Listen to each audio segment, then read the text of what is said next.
পৃথিবীর মুখ জোর করে আসিনি তোর শরীরে আমি পৃথিবীতে নাকি সন্তান হয় মায়ের কাছে দামি তবে কেন সুখের ভুলে আমায় পেটে নিলা সুখের শেষে কেটে ছিঁড়ে আমায় ফেলে দিলা একদিন তুমি আমার কাছে একদিন তুমি আমার কাছে আসবে ঠিকই মাগো কি বলবে আল্লাহর কাছে জমা করে রাখো আমি তো বেঁচে গেছি আমি তো বেঁচে গেছি বেঁচে গেল মান নইলে লোকে বলতো মরে অবৈধ সন্তান একটু অবৈধ সুখ পেতে মা একটু অবৈধ সুখ পেতে মা আমায় পেটে নিলে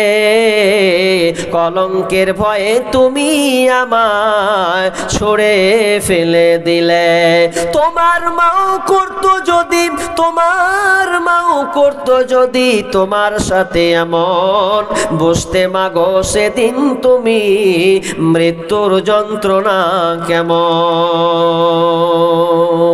মরণ কথা স্মরণ কি তোর নাই রে মমিন ভাই মরণ কথা স্মরণ কি তোর নাই মরণ কথা স্মরণ কি তোর নাই রে মমিন ভাই মরণ কথা স্মরণ কি তোর নাই টাকা পয়সা জমিদারি পরে রবে পাকা বাড়ি টাকা পয়সা জমিদারি পরে রবে পাকা বাড়ি খালি হাতে যাইবা চলিয়া রে মমিন ভাই মরণ কথা স্মরণ কি তোর নাই মরণ কথা স্মরণ কি তোর নাই রে মমিন ভাই মরণ কথা স্মরণ কি তোর নাই করলি না তুই নামাজ রোজা হলো রে তোর পাপের বোঝা করলি না তুই নামাজ রোজা হলো রে তোর পাপের বোঝা আখিরাতের চিন্তা করলি না রে মুমিন ভাই মরণ কথা স্মরণ কি তোর নাই মরণ কথা স্মরণ কি তোর নাই রে মুমিন ভাই মরণ কথা স্মরণ কি তোর নাই হইবে সাদের এই দেহ মাটিতে খাইবে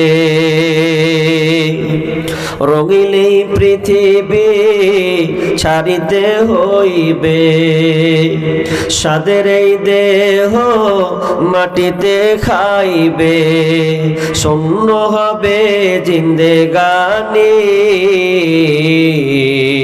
কার লাগিয়া এত মায়া এত চোখের পানি রে মন কার লাগিয়া এত মায়া এত চোখের পানি রঙিলে পৃথিবী ছাড়িতে হইবে সাদের এই দেহ মাটিতে খাইবে শূন্য হবে জিন্দেগানি কার লাগিয়া এত মায়া এত চোখের পানি রে মন কার লাগিয়া এত মায়া এত চোখের পানি সন্ধ্যা হলে ডুবিবে বেলা সঙ্গ হবে ভবেরি মেলা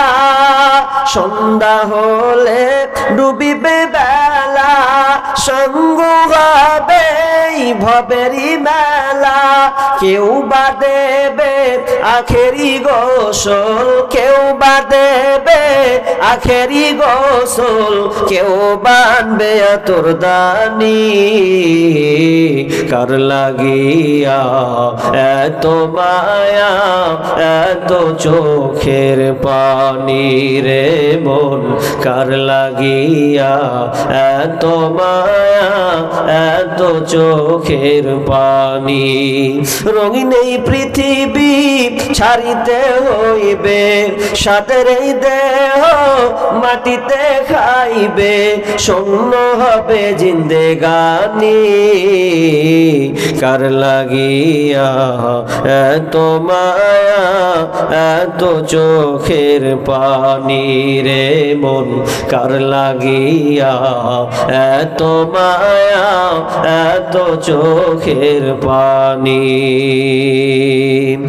এত আশার বাসা তোমার নিমিষেতে হবে চুরমার, এত আশার বাসা তোমার নিমিষেতে হবে চুরমার। কেউ বা ডাকবে মামা করে, কেউ বা ডাকবে মামা করে, সারা তো দেবে না জননী। কার লাগিয়া এত মায়া এত চোখের পানি রে মন, কার লাগিয়া এত মায়া এত চোখের পানি। রঙিন এই পৃথিবী ছাড়িতে হইবে, সাদের এই দেহ মাটিতে খাইবে, শূন্য হবে জিন্দেগানি। কার লাগিয়া এত মায়া এত চোখের পানি রে মন, কার লাগিয়া এত মায়া এত চোখের পানি। উপস্থিত সম্মানীয় সুযোগ্য আজকের এই জলসার স্বনামধন্য যোগ্যতম সভাপতি,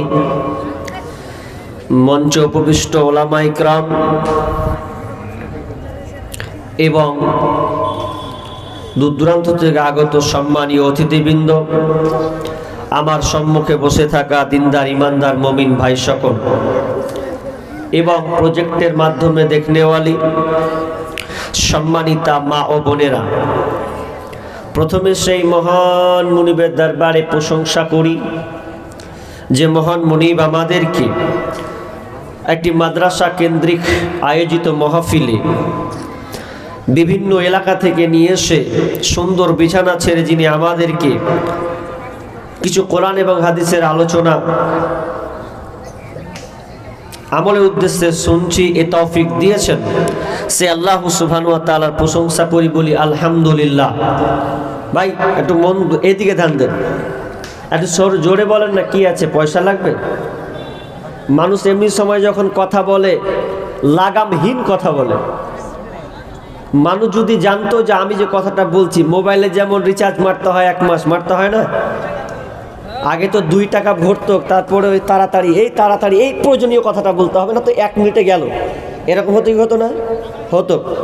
তো এইরকম যদি সিস্টেম হতো তো মানুষ লাগামহীন অর্থাৎ একটু ভেবে চিন্তে কথা বলতো। কিন্তু আমরা তো কথা বলবো আল্লাহ এবং তার রাসূলের, এক অপরকে শেয়ার করব।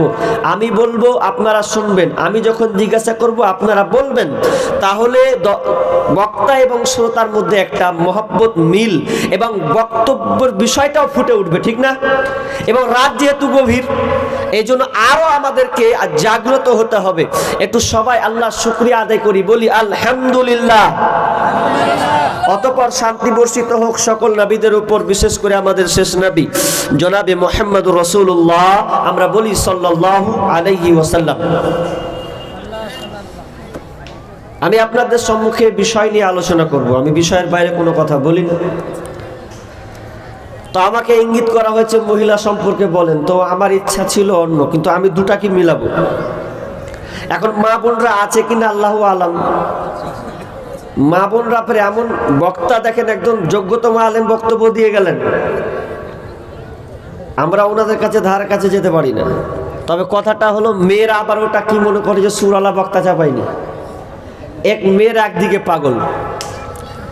তো মেয়েদের জন্য আমি কিছু আলোচনা করব, তবে আপনাদের ধৈর্য থাকা লাগবে। আমি দুটি বিষয় কিছুটা এদিকে বলবো ইনশাআল্লাহ।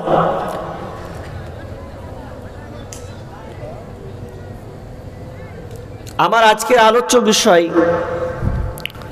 মত। মত বিষয়টা সব জায়গায় কমপ্লিটলি আমি বলতে পারি না, ওই 1-1.5 ঘন্টা বলতে দেই না, ব্যাস বিষয়টাকে আমি গোছাতে পারি না কোথাও। তা আমি ভাবছি মিডিল থেকে ধরি, যেটি বলেছি সোশ্যাল মিডিয়াতে একদম সব লোডিং আছে, বাকি বিষয়গুলো নাই। তো ইনশাআল্লাহ আমি আপনাদের সামনে বলার চেষ্টা করছি, আল্লাহ যদি আমাকে বলার তৌফিক দান করেন। ওমা তৌফিক ইল্লা বিল্লাহ।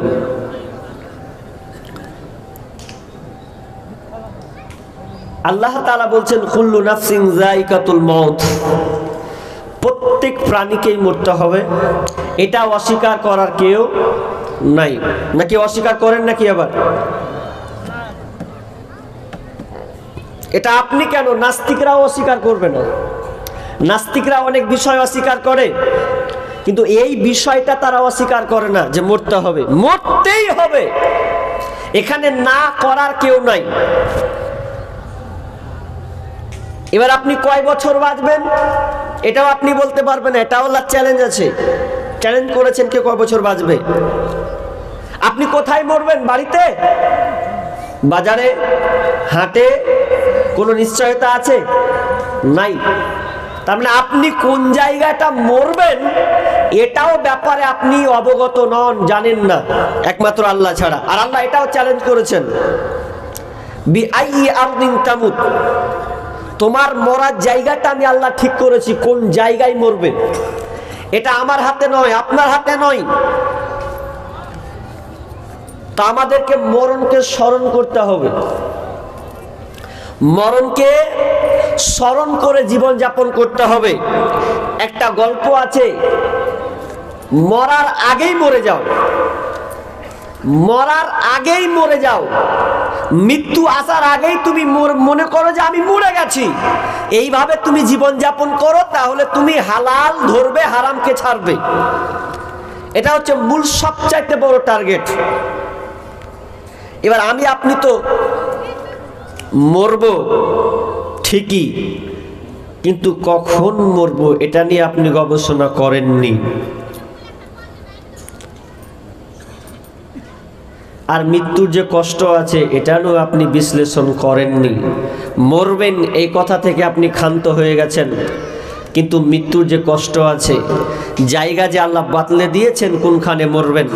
অনেক লোককে দেখা যায় ড্যান্স করতে করতে মরেছেও, আছে না সোশ্যাল মিডিয়াতে? বছরে happy new year 31st night মানাচ্ছে, তো দেখছি ও নাচতে নাচতে পটল তুলে দিলে, তাহলে ওর মরার জায়গাটা নাচতে নাচতে হলো একটা। অনেককে দেখলাম মদ পান করছে, মদ পান করতে করতেই কিছুক্ষণ পর তার ব্যালেন্সে 0, আর সে বেঁচে ওঠেনি। তাহলে ওর মদ পান করতে করতে ওর হালাতটা গেল। এইরকম অনেকে আছে। তাহলে কে কখন মরবে আমরা কেউ জানি না। এবার মৃত্যুর কষ্ট থেকে আমার আলোচনাটা শুরু হবে, শেষে আপনাদেরকে আল্লাহ চ্যালেঞ্জ যেটি আছে ওটা কটা বলে দেব। মৃত্যু একদিন আসবে, তো মৃত্যুটা কেমন হবে। মৃত্যু এমন একটা জিনিস, দুটো একটা কথা বলি, মানুষের আসার ব্যাপারে সিরিয়াল আছে, কিন্তু মানুষের যাওয়ার ব্যাপারে কোনো সিরিয়াল নাই। কথাটা বুঝতে পারছেন আমার? আপনারা 4 ভাই, কাল্লা গান এদিকে, এদিকে বাবজি, আপনারা 4 ভাই 3 বোন দিয়ে হয়ে গেলেন 7টা। এখন দেখা গেল ছোট ভাই মরছে, ছোট ভাই মরছে, তো বড় ভাই আগে এসেছিল না ছোট ভাই আগে এসেছিল বলেন তো? কথা বলেন না গো। বড় ভাই এসেছিল, ছোটটা মারা গেল, খাটলিটা কে ধরেছে? বড়রা ধরেছে। আপনি কি বুঝছেন যে মানুষ বড় মেজো সেজো ছোট সিরিয়াল আছে, কিন্তু মানুষ যাওয়ার ব্যাপারে কোনো সিরিয়াল নাই। চোখের সামনে একদিনের বাচ্চা যায়, 5 বছরের বাচ্চা যায়, 10 বছরের বাচ্চা যায়, আফসোস। আল্লাহ বলছেন মরণকে স্মরণ করো, কষ্ট আছে। বিসমিল্লাহির রহমানির রহিম। وجاءت شقرة الموت بالحق ذلك ما كنت منه تجيد। মরণের অবশ্যই কষ্ট আছে, মৃত্যুর কিন্তু কষ্ট আছে, যেটা তোমরা টাল বাহানা করতে, তোমরা বলতে মরবো তো মরবো, দেখা যাবে। কিন্তু আমার আল্লাহ সূরা কাফের মধ্যে বলছেন, তুমি যখন মারা যাবে, তোমার আত্মাটা যখন বের করা হবে, এতে অবশ্যই অবশ্যই কষ্ট আছে। আর এটা নিয়ে তুমি টালবাহানা করতে, বিষয়টাকে তুমি এড়িয়ে চলতে। যেদিন তোমার কষ্টটা হবে, সেদিন তুমি বুঝতে পারবে যে এর কষ্টটা কতটা। মৌতের কষ্ট কিছু কিছু সাহাবী বর্ণনা করেছেন, নবীরাও কিছু উপমা দিয়ে গেছেন, তবে হুবাহুব তো দেওয়া খুব কঠিন। নবী মূসা, তার কওমরা জিজ্ঞাসা করছেন, নবী মূসা গো, মৌতের কতটা কষ্ট আপনি কি আমাদেরকে বলতে পারবেন, বুঝাতে পারবেন? নবী মূসা বললে, এটা তো সম্ভব নয়, তবে আমি উপমা দিতে পারি মাত্র। নবী মূসা বললেন, আমার কওম, আমার দলবল, তোমরা চলো একটা কাঁটাযুক্ত গাছে, কাঁটাযুক্ত গাছে তোমরা চলো, ওখানে আমি তোমাদেরকে দেখাবো মৌতের কতটা কষ্ট, শুধু উপমা স্বরূপ। তিনি একটা কাঁটাওয়ালা গাছ গেলেন, ধরেন আপনার কুলের গাছ, বোরের গাছ ধরেন, কাঁটাওয়ালা গাছ। এই কাঁটাওয়ালা গাছে যখন গেলেন, তিনি একটা গামছা কিংবা চাদর নিলেন, আর ওই গামছা চাদর যখন তিনি গাছে চালিয়ে দিলেন, গাছে চালিয়ে দেওয়ার পর এবার ওই গামছাটা প্রত্যেকটা কাঁটাতে লেগে যায়। যখন লেগে যায় তখন দেখবেন সহজে কি তুললে ওই গামছাটা উঠে না। ওই নবী মূসা ওই গামছাটাকে ধরে, ওই চাদরটাকে ধরে এমন জোরে একটা ঝিটকারি মারলেন, আপনার কিনা যেমনই জোরে ঝিটকারি মারলেন, তার সঙ্গে দেখবেন অনেক সুতা আপনার গাছে লেগে যায়, কাঁটাও ছিঁড়ে চলে আসে, আপনার কিনা সমস্ত কিছু ছিঁড়ে চলে আসে, আর আপনার কিনা চাদরটা ক্ষত বিক্ষত হয়ে যায়। এবার নবী মূসা তার কওমকে দেখাচ্ছে, ওরে আমার কওম, ওরে আমার সম্প্রদায়, দেখো রে, যখন মানুষ মারা যাবে তার এই রকম হালাত হবে, এটা শুধু উপমা মাত্র। তার মানে মৌতের কত কষ্টটা হবে আল্লাহ তাআলা একমাত্র ভালো জানেন, তবে উপমা দেওয়া হয়েছে। আমার ইবনু আস যখন তিনি মারা যায়, একজন বিখ্যাত সাহাবী, যে সাহাবীর ব্যাপারে অনেক অনেক বইয়ে তার নাম আছে।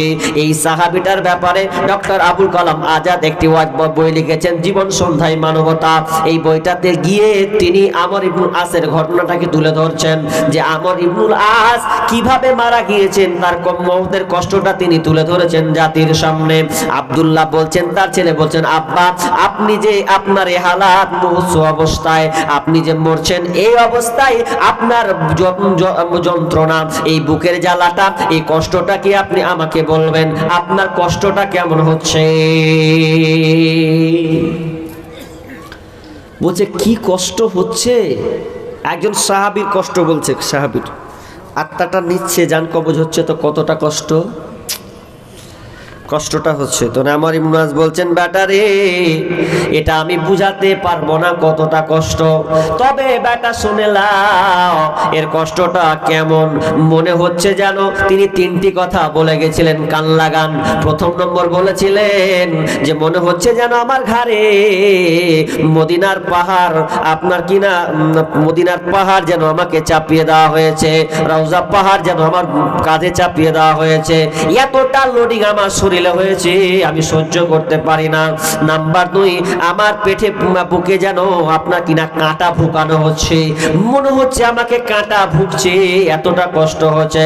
শুধু তাই নয়, শুধু তাই নয় রে বেটা, আমাকে নাকের আপনার কিনা সুইয়ের ছিদ্র দিয়ে মনে হচ্ছে যেন আমাকে শ্বাস নিতে হচ্ছে, এতটা শ্বাস কষ্ট হচ্ছে আমার, সেটা আমি কোনোভাবে বুঝাতে পারবো না। মত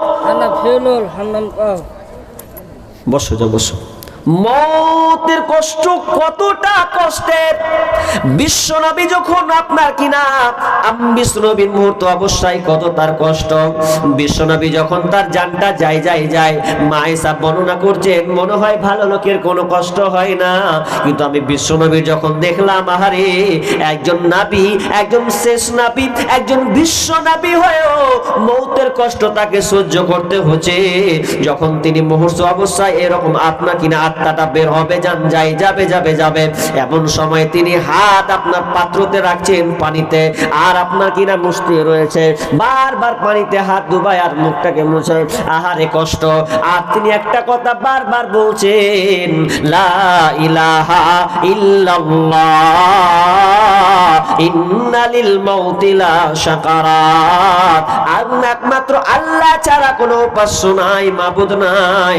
আমি সাক্ষ্য দিলাম আল্লাহ ছাড়া কোনো উপাস্য নাই, মাবুদ নাই।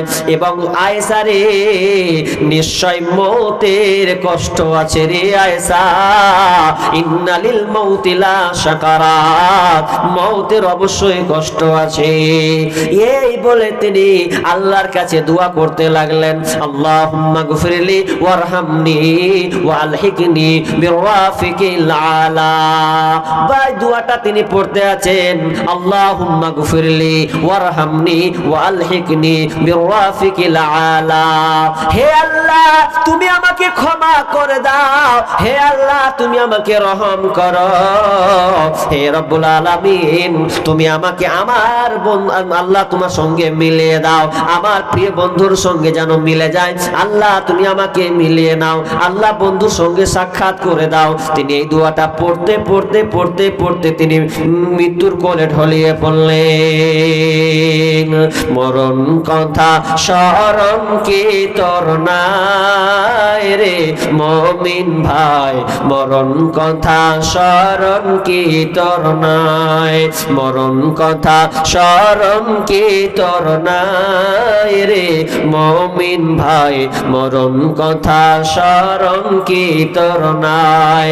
টাকা পয়সা জমিদারি পরে রবে পাকা বাড়ি, টাকা পয়সা জমিদারি পরে রবে পাকা বাড়ি, খালি হাতে যাইবা চলিয়া রে মুমিন ভাই, মরণ কথা স্মরণ কি তোর নাই, মরণ কথা স্মরণ কি তোর নাই রে মুমিন ভাই, মরণ কথা স্মরণ কি তোর নাই।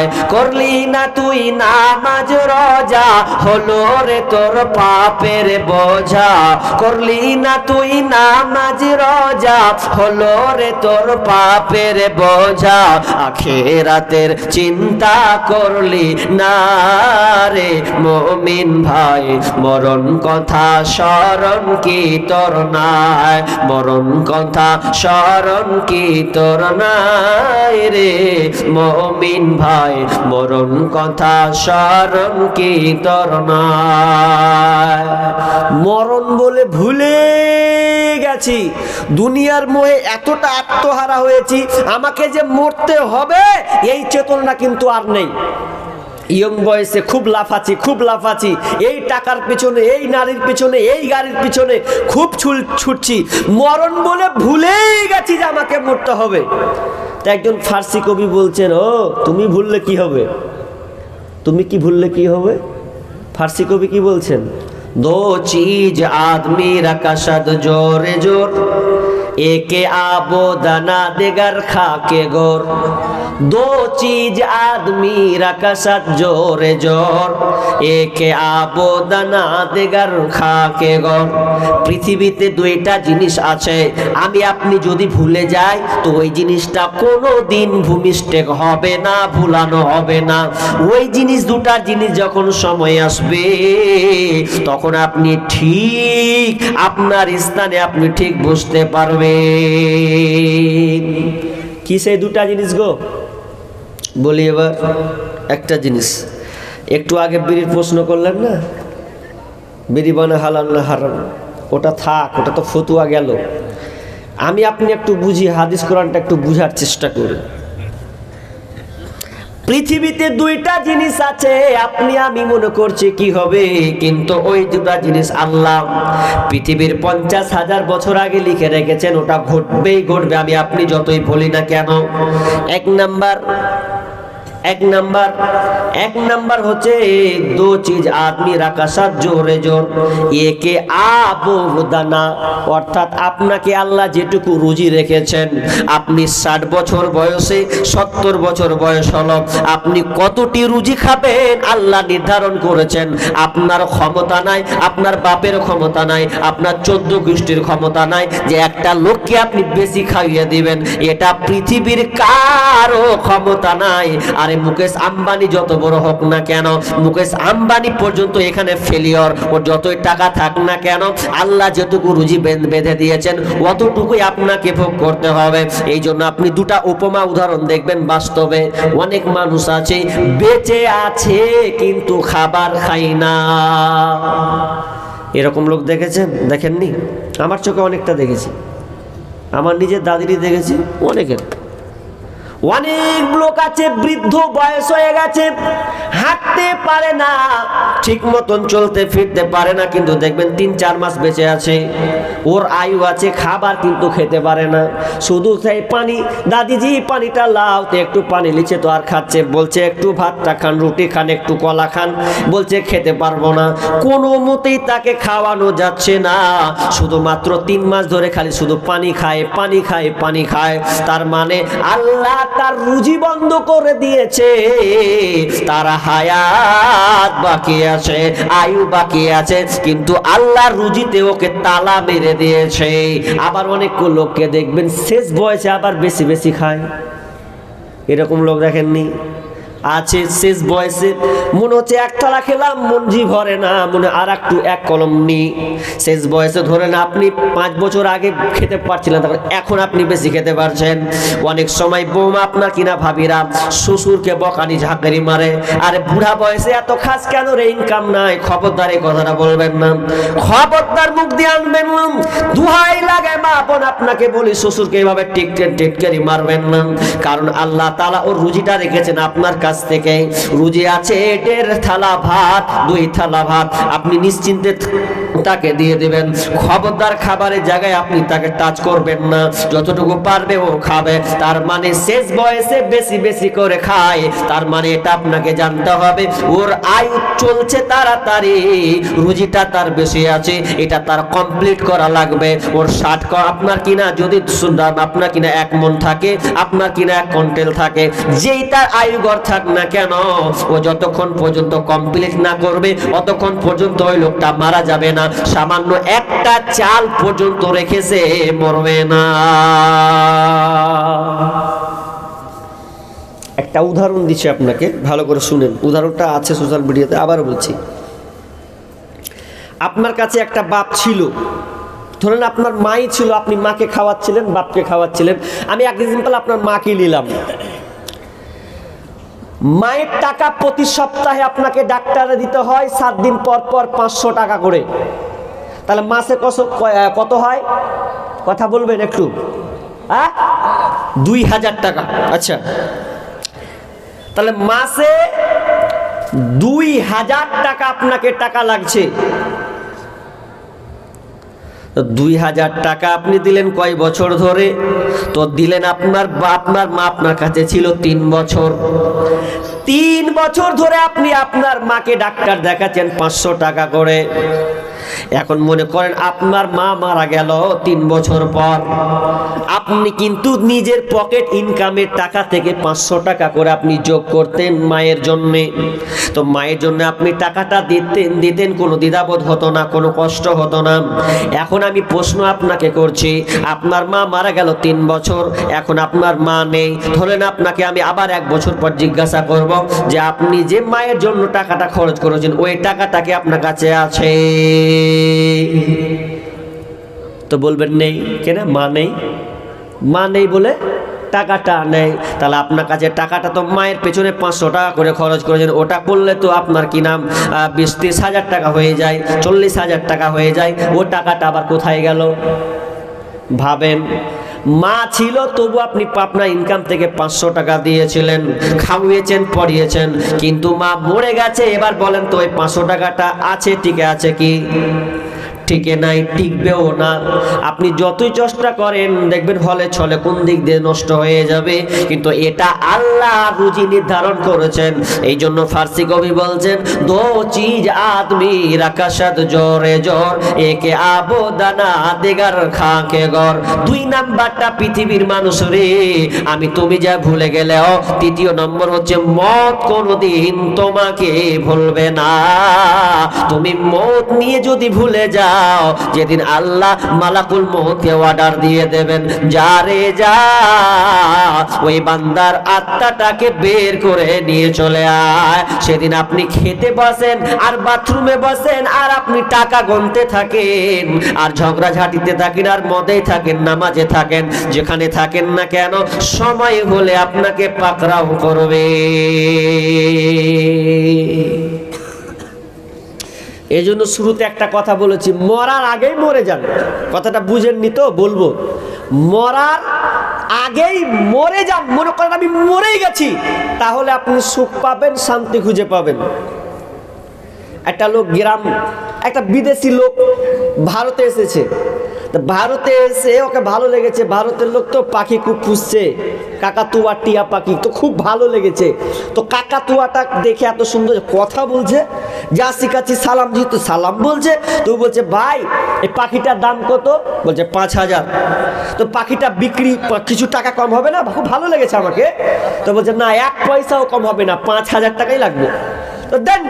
তো বলছে 5000 টাকা নিলাম, কিন্তু বাড়িতে রাখবো তো কিভাবে রাখবো একটু বলে দেন না, নিয়ম কানুনটা বলে দেন। বলছে নিয়ম কানুন হলো আপনি খাঁচা এত বড় করবেন, কি 2 ফুট করবেন, কি 3 ফুট করবেন, কি 5 ফুট করবেন, আপনার ব্যাপার। আপনি পাখিকে যেভাবে রাখবেন সেভাবে আপনি করতে পারবেন। ঠিক। এবার পাখিটাকে নিয়ে বাড়ি গেল, কান লাগান ভালো করে। পাখিটা যখন বাড়ি নিয়ে গেলেন, বাড়ি নিয়ে যাওয়ার পর এবার তাকে নিয়মিত খেতে দেয়, পড়তে দেয়, সব কিছু তাকে করতে দেয়। কিন্তু বন্ধুরে, কিছুদিন পর আবার লোকটা ভারতে ঢুকে তার ছেলেদেরকে বলছে, ও ছেলেরা, আমি ভারত গেলাম, আমি ইন্ডিয়া যাচ্ছি, তো তোমরা কি ভারতের কোনো ভালো ভালো কোনো মাল প্রোডাক্ট জানো কি, নিবে কিনা বলো। ছেলে বলছে এই জিনিসটা নেব, মেয়ে বলছে তুমি এই জিনিসটা নিয়ে আসবে, বিবি বলছে স্বামী আমার এই জিনিসটা ভারতের সমাপ সস্তা, ওটা নিয়ে আসবে। আপন আপন সবাই দাবি করলো। এবার শেষে পাখিটাকে বলছে, পাখি রে, তোর দেশে যাচ্ছি ভারতে, বলতো তুই কি দরকার আছে, তুই কি তোর কোনো আবদার আছে, কিছু চাস, তোর আবদার বল, পূরণ করে নিয়ে আসবো। পাখি বলছে মালিক আমি কিছু চাই না, আবদার নাই, তবে আমার একটা আবদার আছে মালিক রে, তুমি যখন যাবে ভারতে আমার জাতের কোনো পাখিকে যদি তুমি দেখতে পাও, ওই পাখিটাকে খালি একটা প্রশ্ন জিজ্ঞেস করবে, ওরে পাখি রে, তোর জাত ভাই জানতে চেয়েছে জীবী বন্দি খাঁচা থেকে কিভাবে বের হওয়া যায়, এই জিনিসটা মাত্র খালি জেনে আসবে, আর কিছু আমি চাই না। তো এটা তুই জানবি? হ্যাঁ এটাই জানবো, তো নিয়ে চল। এবার গেল ইন্ডিয়া, সবকিছু ছেলে মেয়ের সবকিছু নিল।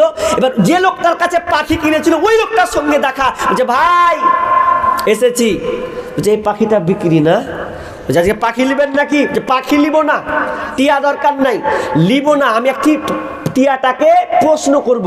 তো করেন, কোন ব্যাপার নাই প্রশ্ন। এবার টিয়াটাকে বলছে, টিয়া রে, তোর মতন জাত ভাইকে আমি একটা নিয়ে গেছি, আমার দেশে আছে, তবে ওই ভাই তোর কাছে জানতে চেয়েছে, টিয়া বল, তুই প্রশ্নের উত্তরটা দে। প্রশ্নটা হচ্ছে এই, তোর জাত ভাই বলেছে জীবিত খাঁচা থেকে কিভাবে, বন্দি খাঁচা থেকে কিভাবে বের হওয়া যায়, এই উত্তরটা তোর কাছে চেয়েছে। যেমনই বলা যে জীবী বন্দি খাঁচা থেকে কিভাবে বের হওয়া যায়, তো পাখিটা কথা শুনে ছটপট ছটপট ছটপট ছটপট করে মরেই গেল আর কথা শুনে। আবার যে পাখি বিক্রি করছে ওর মাথা খারাপ, আমার 5,000 লস করে দিলি তুই, কি এমন প্রশ্ন করলি যে 5,000 লস লেগে গেল? ই বলছে 5,000 লাগবে জরিমানা। ই বলছে ভাই কমলে, বলছে না লাগবে 5,000। আবার 5,000 টাকা দিয়ে দিল। দেওয়ার পর যখন তিনি বাড়ি যাচ্ছেন, লস তো খেলাম বাড়ি যায়, বাড়ি গিয়ে ছেলেকে, নিজের ছেলে যেটা চেয়েছে ওটা দিল, মেয়ে যেটা চেয়েছিল সেটা দিল, স্ত্রী যেটা চেয়েছে প্রয়োজন মতন দিয়ে দিয়েছে। এবার পাখির সামনে এসে বলছে, এবার পাখি বলছে মালিক আমার কথার উত্তরটা কি নিয়ে এসেছেন? তখন মালিক রেগে টেগে করছে 5,000 টাকা তো লেগে ফাইন দিলু, খামখা ফাইন দুনে একটা প্রশ্ন করারে। কি এমন একটা প্রশ্ন ছিল? বলছে উত্তর কি পাননি? বলছে দেখ তোর জাত ভাইকে আমি পেয়েছি, প্রশ্ন করেছিলাম। কি প্রশ্ন? প্রশ্ন বলছে তোর জাত ভাই জানতে চেয়েছে বন্দি খাঁচা থেকে কিভাবে মুক্তি পাওয়া যায়। এটা যেমনই বলতে গেছি রে, তোর কেহ কোনো তোর বংশের কেউ ছিল নাকি, শোনা মাত্র এসে মরে গেল।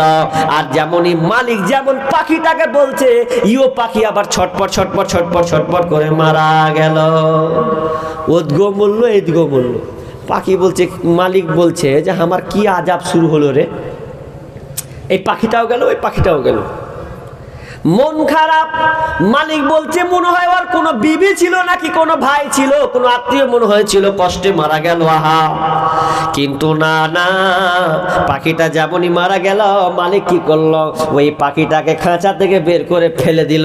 আচ্ছা মরা পাখি কেউ রাখবে? রাখবে না। ধরে আবার ফেলে দিল।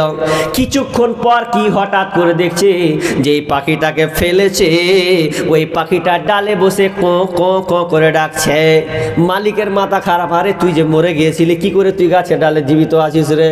এবার ওই পাখিটা বলছে মালিক ওটাই আমার উত্তর ছিল, পাখি ওইটাই উত্তর আমাকে দিয়েছিল।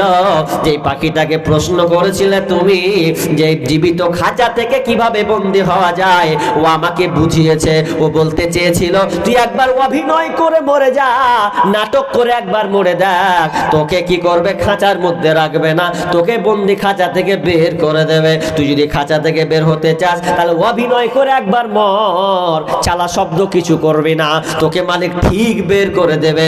আর যে মালিকটাকে, যে প্রথমে যাকে তুমি 5,000 জরিমানা দিয়েছো, ও কিন্তু মরেনি। কি হলো তাহলে? বলছে ওই পাখি আমাকে অভিনয় শিখালো। কি অভিনয়? যে তুমি খাঁচা বন্দি থেকে যদি বের হতে চাও তাহলে তোমাকে একটা অভিনয় করতে হবে, মৃত্যুর অভিনয়। মনে করো তুমি মরে গেছো, যখনই বলবে মরে গেছে তাহলে আমার পাখি রেখে লাভ নাই, ছেড়ে দিই। তার মানে এখান থেকে আপনি কি শিখেছেন? শিক্ষাটা হচ্ছে এটাই, আপনি দুনিয়ায় চলছেন, তবে একটা কথা মনে রাখেন, বাস্তবে আপনি মরে গেছেন। মনে করেন আপনি মরে গেছেন, এই কথাটা অনুশোচনা করে যদি আপনি জীবন যাপন করেন তাহলে আপনি দুনিয়াতে চলতে পারবেন। খবরদার আপনি মদে হাত দিতে পারবেন না। বিড়ি ধরাতে গিয়ে আপনি ভাববেন আরে যদি মরে যায়, যদি আপনি হারাম ধরতে গিয়ে, যদি ঘুষ নিতে গিয়ে যদি আপনি মরে যান, সব শুধু আপনার ব্রেনে বারবার বারবার টাল মারবে, বারবার বার আসবে। এই জন্য আমার আল্লাহ বলছেন কুল ইন্নাল মাউতাল্লাযী তাফিরুনা মিনহু ফাইন্নাহু মুলাকীকুম আল্লাযী খালাকাল মাউতা ওয়াল হায়াতা লিয়াবলুয়াকুম আইয়ুকুম আহসানু আমালা ওয়া হুয়াল আজিজুল গফুর। আমার আল্লাহ বলেন আমি মউত এবং হায়াতকে সৃষ্টি করেছি। আল্লাযী খালাকাল মাউতা ওয়াল হায়াতা, আগে মউতকে বানিয়েছি তারপরে হায়াত, মওত তারপরে হায়াত। কেন মওত আর হায়াতকে বানালাম? ওয়া হুয়াল, বলছেন কেন বানালাম? আল্লাযী খালাকাল মাউতা ওয়াল হায়াতা লিয়াবলুয়াকুম আইয়ুকুম আহসানু আমালা। বান্দারে তোমরা যেন দুনিয়াতে ভালো ভালো আমল করতে পারো, তোমরা যেন দুনিয়াতে নেকি অর্জন করতে পারো। তোমরা কেমন আমল করবে তোমাদের পরীক্ষা করার জন্য আমি হায়াত এবং মওত এবং হায়াতকে বানিয়েছি। মওত আর হায়াত বানালাম। আল্লাহ বলছেন কি করে অস্বীকার করছিস, কিভাবে অস্বীকার করছিস, ভালো করে কান লাগান।